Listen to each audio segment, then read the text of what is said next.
संविधानापेक्षा धर्मग्रंथ श्रेष्ठ हे विधान म्हणजे केवळ धार्मिक अहंकार नाही, तर भारतीय लोकशाहीला दिलेली उघड युद्ध पुकार आहे.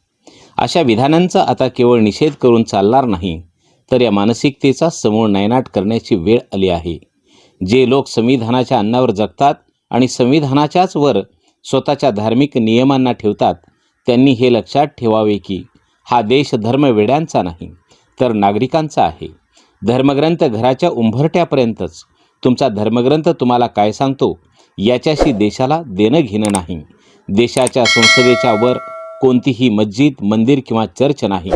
जर कोणाला शर्यत किंवा मनुस्मृती संविधानापेक्षा मोठी वाटत असेल, तर त्यांनी आधुनिक लोकशाहीत राहण्याचा नैतिक अधिकार गमावला आहे. देव स्वतःच न्याय द्यायला येत नाही.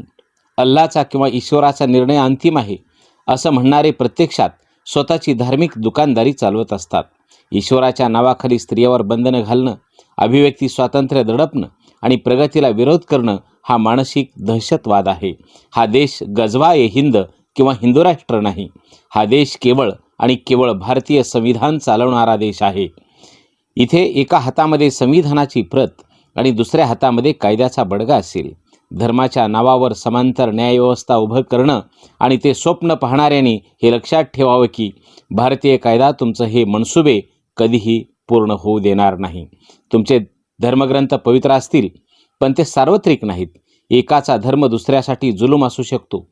म्हणूनच आम्हाला अशा कायद्याची गरज आहे जो कोणाचाही पक्ष घेत नाही.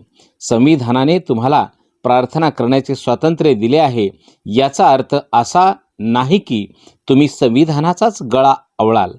ज्या दिवशी धर्मग्रंथ संविधानाच्या वर जातील, त्या दिवशी तुमच्या घरातील स्त्रिया गुलामांच्या छावणीत असतील. प्रश्न विचारणाऱ्यांची जीभ कापली जाईल. देश विज्ञानाकडून अंधकारमय मध्ययुगाकडे जाईल. आम्हाला तुमचा मजहब किंवा धर्म नको आहे. आम्हाला आमचा देश आणि संविधान प्रिय आहे.